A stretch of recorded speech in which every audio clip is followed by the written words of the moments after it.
these mainly are the types of aliens which people are describing in certainly under hypnosis in the abduction cases, and certainly people who have actually had confrontations with UFOs down on the ground.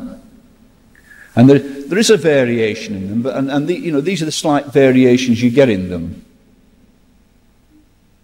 Now, there's a lot about being said about this reptile type of alien, and now what they call Bob Lazar reckons that they have actually got those in the underground facilities at Area 51. That they are liaising, as well as the Greys, they are liaising with the American authorities, but they are basically a lizard type. Very, very powerful, very, very strong. And from what I can understand is they will not bother you unless you make them angry, but if you make them angry, get out the way, because they're very, this is what I'm told, they're savage. Now that is the one which a lot of you have seen from the book. It was a Canadian professor actually put this little fella together, and he said this is what the dinosaurs would look like today if they'd stayed on Earth and had evolved. That's exactly what they would look like, and they would just have 2 arms and 2 legs the same as us. So there is actually a theory that there may be in some underground, not the facilities, but in some underground caves or whatever you like to think, where the dinosaurs suddenly started to disappear off the face of the Earth. Some of them may have got underground and evolved to today's, what we would see today as an intelligent type of being. That is this professor's theory. And that's what, as I say, that's what he said it would look like. Now that particular picture, certainly the researchers amongst you will have seen it. I was given this photograph by Marina Popovich, the Russian astronaut. We're quite friendly. And when I was in Germany, she was talking about how she attended a convention in Canada, a convention of scientists, because she, apart from that, most of your astronauts are scientists in one degree or another anyway. And she went to this convention and she was actually given this photograph by one of the top scientists there, who was actually, I've forgotten his name just off the top of my head, but he's dead now anyway. And she said he told her that this was a photograph of one of the aliens that had been recovered. We don't know the truth of it. I can only tell you what she told me.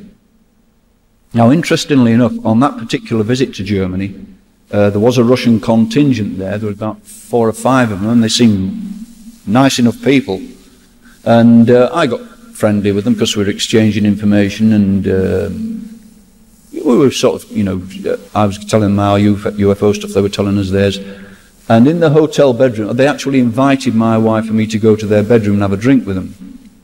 And this seemed to go down badly in some quarters. There was some American operatives there, and next thing I know is my wife and me went to our bedroom to get changed, to go in the Russian's room. And while we're in the bedroom, a letter comes under the door. Be very, very careful what you tell the Russians. Don't tell them anything. They'll try to get you drunk and find out what you know.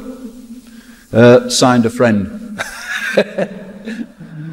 So, it was spies amongst spies. It was quite remarkable, really. But anyway, that's what Marina Popovich says that was. These are 1 or 2 of the other artists' impressions of these things, and they're basically all the same type of thing with the big black eyes. Now, the interesting thing is, I was talking to my American counterparts who are dealing with the abduction syndrome only the other day, and there's been a new twist of events on this abduction thing. What the American researchers and hypnotists have decided to do, because we were getting all these cases of abduction, we'd never got anything physical you could get hold of as proof, apart from many people with many scars and things like this. They were implanting into the abductee's mind that the next time that they were abducted, get hold of something and bring it back with you. If you can't do that, attack the Greys, who are much inferior to us physically, and if you can scratch them or something, you could get some of their skin under your fingernails. Something we could get for analysis, in other words. Well, one of the abductees they did this to, in very, very quick time after this incident, had an abduction experience. Now, she never got a chance to get her hands on anything, because when they had her on the table and that, she couldn't move or anything else. But at one stage she was free, and she attacked one of these greys, but this was in her bedroom. And she hit it in the eye, apparently, and knocked one of the big black eyes apparently out. Now what happened was the grey immediately disappeared. But, let me get you right. Once she knocked this, it was like an eye shield. It wasn't an eye as such. It was almost like her sunglass. She knocked this thing off, which fell to the floor of the bedroom, and there were little flashing red lights inside. But the thing about it is, of course, they recovered the thing that she'd knocked out of the alien's eye.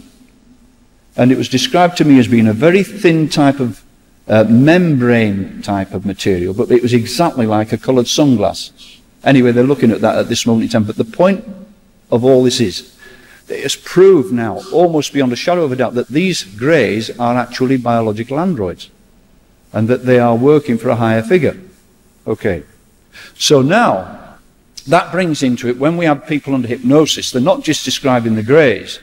We're getting people, as a lot of the researchers here well know, we're getting the tall blondes, the Nordic type as we call them, the long blonde hair, beautiful blue eyes, look just like you and me, yet a lot more beautiful, a lot better looking if you like. About 6 foot tall, beautiful people. Every time you get this described under hypnosis, these are beautiful. Now, every time you get a person in pain under hypnosis, like the previous thing you saw, this tall blonde one usually comes forward and holds his hand above their body, and the pain disappears immediately, and they get a feeling of well-being. So, obviously they don't want us to feel pain by whatever it is they're doing. These blondes, they do seem to have some sort of, they care. They care whether they're hurting us. They care at the distress that the individual is going through. But it's almost as if the whole process is necessary. It's something that has got to be done. And it's, from my point of view, I am convinced that they are in control of us and that they are directing our evolution. Because the indications are that they've been coming here and doing this to people for an awful lot of years, not 10 years, not 20 years, hundreds of years. And everything points that there is a manipulation going on, and they are actually manipulating the way we evolve, the direction they want us to go in. And I'm convinced in my own mind that this is the case. People might argue with me, but that is my theory from all the experience I've had with this. Striking things about alleged eyewitness encounters with extraterrestrials is the commonality of their appearance. These encounters are so widespread and the descriptions so detailed that it's now possible to analyze these reports. We've broken them down into 7 distinct categories. Now, if, and remember it's a very big if, we are being visited by extraterrestrials, the galaxy may be more diverse than we can imagine.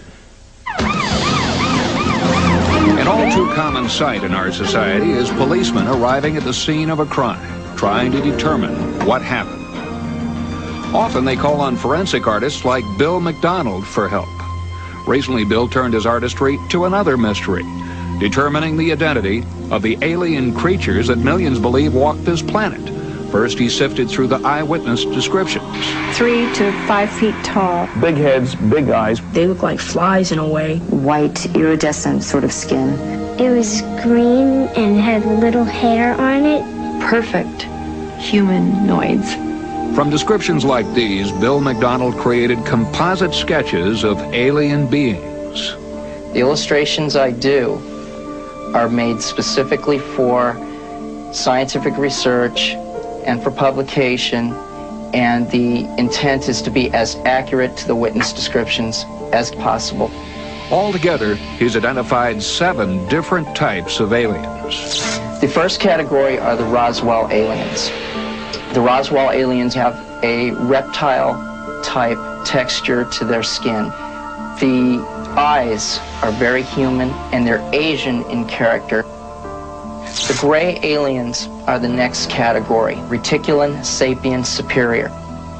You have a small race between 3'5" and 4'1" that act as a technician or worker class. They have the classic black eyes wrapping around the sides of their heads.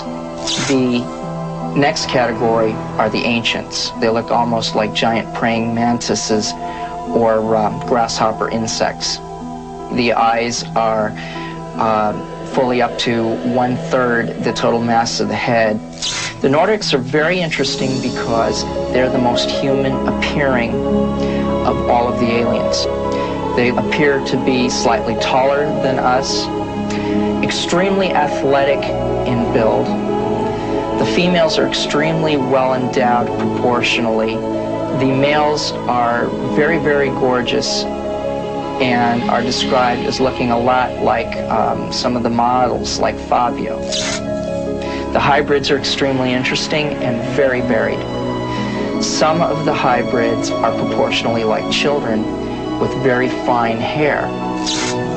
The reptilians seem to have like 3 toes instead of the normal 5 on their feet. And they seem very humanish in proportion, but they have larger than normal mouths and they have a very snake-like or lizard appearance. Some of the aliens, and it's interesting that the aliens in Close Encounters of the Third Kind looked a lot like this, seem to appear like fetuses and are proportionally like fetuses that are running around like small children, have a higher degree of intelligence, and operate in a technical capacity, if you will. Bill McDonald has no explanation for the variety of alien life he has cataloged, and his drawings stand as mute testimony to the ongoing UFO mystery.